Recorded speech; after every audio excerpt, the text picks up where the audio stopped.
अस्सलामुअलैकुम।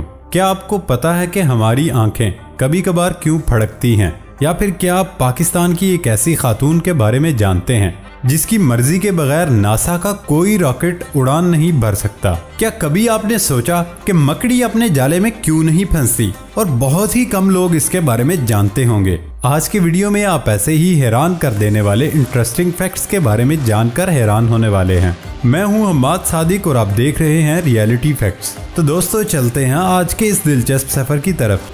Fact number 1, आपने सुना होगा आंख फड़कना कुछ अच्छा या बुरा होने की निशानी है। इसके अलावा कुछ लोग आंख फड़कने को बीमारी समझते हैं। दरहकीकत हमारा तर्ज जिंदगी आंख फड़कने की बड़ी वजह हो सकता है। तिब्बी माहिरीन के मुताबिक आजकल लोग अपना बहुत ज्यादा वक्त कंप्यूटर या फोन की स्क्रीन के सामने गुजारने के आदी होते हैं और इस आदत के नतीजे में आंखों पर दबाव बढ़ता है या वो खुश्क होने लगती है। ऐसा होने पर आंख फड़कने के इम्कान भी बढ़ते हैं। स्क्रीनों से हटकर बहुत तेज रोशनी में रहना, आंख की सतह या अंदरूनी हिस्से में खारिश, जिस्मानी दबाव, तंबाकू नोशी, जहनी तनाव और तेज हवा के नतीजे में आंख फड़कने के इम्कानात बढ़ जाते हैं।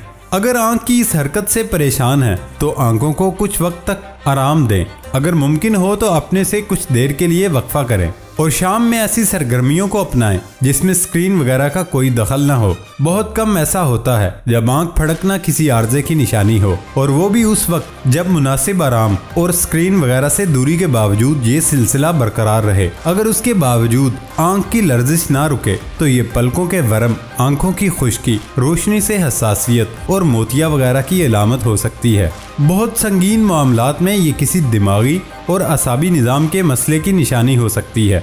फैक्ट नंबर 2, क्या आप जानते हैं कि पाकिस्तान का एक ऐसा गांव भी है जहां 7 साल से सिगरेट नोशी पर पाबंदी है? जिला फैसलाबाद में मामू कांजन एक नवाही गांव 493 गाफ बे में गुज़श्ता 7 साल से चरस, अफ्यून, हीरोइन तो दूर की बात है, किसी दुकान पर सिगरेट तक फरोख्त नहीं होते। तमाम गांव वाले इमाम मस्जिद की बात मानते हैं और उन्हीं के कहने पर यहाँ सिगरेट नोशी पर पाबंदी है। गाँव के तमाम बूढ़े लोगों को अपने अपने घरों में हुक्का पीने की इजाजत दी गई। इमाम मस्जिद के कहने पर किसी को शादी ब्याह या दीगर खुशी के मौके पर ढोल गाने बजाने और आतिशबाजी की भी इजाजत नहीं। गांव वाले अपने बच्चों की शादी किसी दूसरे शहर करते हैं तो पहले उनको मज़कूरा रसूम न करने का बता देते हैं। गांव में TMA के खाकरोब नहीं और गांव के नौजवानों ने अपनी मदद आपके तहत हिलाल वेलफेयर सोसाइटी के नाम से तंजीम बना रखी, जो तमाम समाजी और फलाही काम बहुत अच्छे तरीके से अंजाम दे रही है। लड़ाई झगड़े के तमाम मामलात गांव की मस्जिद में बैठकर हल किए जाते हैं। ये गांव सफाई के हवाले से फैसलाबाद का मिसाली गांव और सफाई पर इनाम भी हासिल कर चुका है। फैक्ट नंबर 3, बच्चों की शरारतें चाहे छोटी हों या बड़ी सबको ही बहुत अच्छी लगती हैं। आपने भी अपने बचपन में खूब शरारतें तो की होंगी जिन्हें आप जब भी याद करते होंगे तो यकीनन आपके चेहरे पर मुस्कुराहट जरूर आती होगी। शरारतों के साथ साथ कम उम्री में कुछ आदत ऐसी भी होती हैं जो तकरीबन हर जगह यकसां होती हैं। इन आदतों में एक आदत जूतों का उल्टा पहनना है। लेकिन क्या आप जानते हैं कि बच्चे बिलाखिर जूता उल्टा ही क्यों पहनते हैं? आज की वीडियो में आप इस दिलचस्प सवाल का जवाब जानेंगे। बच्चे न सिर्फ जिस्म के एतबार से छोटे और कमजोर होते हैं बल्कि उनका दिमाग भी छोटा होता है। छोटा और न तजर्बाकार दिमाग होने की बदौलत बच्चे ये नहीं जान पाते कि दायां पाँव का जूता कौन सा है और बाएं पाँव का कौन सा जूता।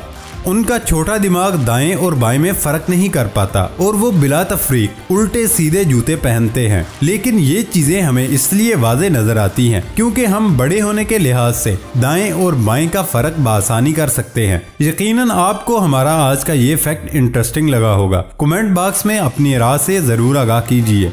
फैक्ट नंबर 4, दोस्तों इस इंटरेस्टिंग फैक्ट को शुरू करने से पहले जिन लोगों ने हमारे चैनल को सब्सक्राइब किया हुआ है उनका बहुत शुक्रिया, और नए आने वाले दोस्तों से गुजारिश है वो हमारे चैनल रियलिटी फैक्ट्स को सब्सक्राइब करें और बेल आइकॉन से नोटिफिकेशन फॉर ऑल पर क्लिक कर लें ताकि आप आइंदा भी इस तरह की इंटरेस्टिंग इन्फॉर्मेशन वाली वीडियो मौसूल कर लें। पाकिस्तान से ताल्लुक रखने वाली हिबा रहमानी अपने ख्वाबों की ताबीर के हुसूल के लिए अमरीकी खलाई इदारे नासा तक पहुँच गयी, जहाँ वो रॉकेट इंजीनियर के फ्राइज अंजाम देती हैं। ये कहानी एक पाकिस्तानी नजाद खातून की है। इन्होंने खलीजी ममालिक की जंग में पनागज़ीनों की तरह जिंदगी बसर की, हर किस्म की मुश्किलात का सामना किया और आज वो नासा का हिस्सा हैं। हिबा रहमानी एक रॉकेट इंजीनियर है, दुनिया भर में लड़कियों के लिए एक रोल मॉडल का दर्जा रखती हैं। इसने तमाम बातों को गलत साबित किया जो औरत को कमजोर जाहिर करती है। इसने अपनी हिम्मत से उन बातों को फरसूदा और दकियानूस करार दिया। खानदानी पसे मंजर। हिबा रहमानी की पैदाइश पाकिस्तान में हुई। जब वो 1 माह की थी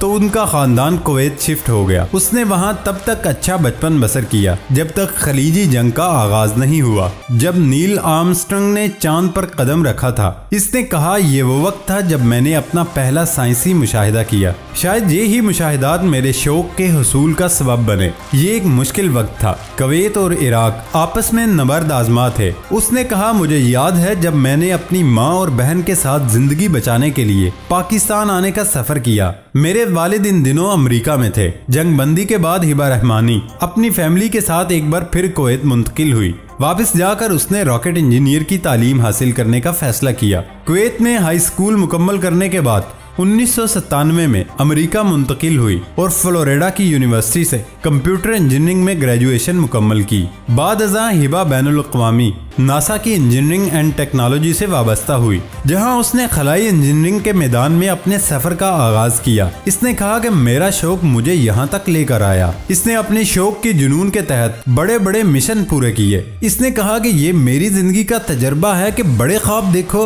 और कभी उनको तर्क न करो। अपने ख्वाबों के हसूल के लिए हमेशा कमर बस्ता रहो। उसने नौजवान लड़कियों को खुसूसी पैगाम दिया, लोगों की परवाह किए बिना बड़े ख्वाब देखे और उनकी तकमील के लिए कोशा रहें।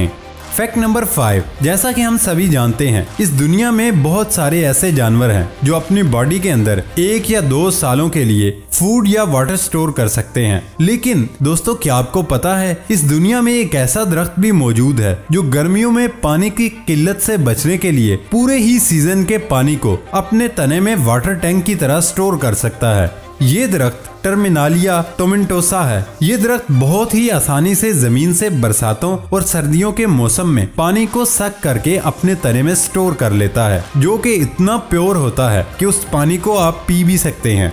फैक्ट नंबर 6, कभी आपने सोचा कि मकड़ी अपने जाले में क्यों नहीं फंसती? बहुत ही कम लोग इसके बारे में जानते होंगे। दरअसल हर मकड़ी अलग अलग पैटर्न में जाले को बुनती है। एक और बात जो मकड़ी के जाले को बहुत ही ज्यादा अमेजिंग बनाती है वो ये है कि मकड़ी अपने जाले को 2 अलग अलग तरीके से स्ट्रिंग्स यानी के रेशों से बुनती है, एक सादा और दूसरा स्टिकी यानी चिपचिपा। हैरानकुन बात यह है कि सादा स्ट्रिंग पर कोई भी कीड़ा बेहद आसानी से चल सकता है, जबकि स्टिकी स्ट्रिंग पर कोई भी कीड़ा पतंगा नहीं चल सकता। जब कभी कोई कीड़ा पतंगा मकड़ी के जाल में आता है तो वो सादा स्ट्रिंग पर तो बहुत ही आसानी से चल सकता है, लेकिन जैसे ही वो स्टिकी स्ट्रिंग पर अपने पैरों को रखता है तो फौरन ही मकड़ी के जाल में उलझना शुरू हो जाता है। सवाल ये उठता है कि आखिर फिर मकड़ी अपने ही जाल में क्यों नहीं फंसती? दरअसल इसकी सबसे बड़ी वजह मकड़ी के पैरों की बनावट है, जो मकड़ी स्टिकी स्ट्रिंग से बचाती है। मकड़ी भी अपनी स्टिकी स्ट्रिंग पर प्रॉपर तरीके से नहीं चल सकती। मकड़ी को भी इन स्ट्रिंग को क्रॉस करने के लिए अपने पैरों की मदद से स्ट्रिंग पर लटकते हुए आगे जाना पड़ता है। अगर कोई भी मकड़ी अपनी ही स्टिकी स्ट्रिंग पर प्रॉपर तरीके से पैर को रख दे तो मकड़ी भी अपने जाल में फंस सकती है, लेकिन ऐसा बहुत ही कम होता है। लेकिन ऐसा भी नहीं कि मकड़ी कभी भी जाले में फंस ही नहीं सकती। जैसे शुरू में बताया कि मकड़ी अपनी मदद आपके तहत अलग अलग पैटर्न में जाले को बुनती है, तो ठीक उसी तरह एक मकड़ी जब दूसरी मकड़ी के जाले में जाती है तो वो अगर उस मकड़ी के जाले के पैटर्न को समझ नहीं पाती तो दूसरी मकड़ी उस मकड़ी के जाले में बेहद आसानी से फंस जाती है। सो फाइनली अब तो आप जान ही चुके होंगे कि मकड़ी अपने जाले में क्यों नहीं फंसती। दोस्तों, ये था हमारा आज का सफर। नई वीडियो आने तक इजाजत दें। अल्लाह हाफिज।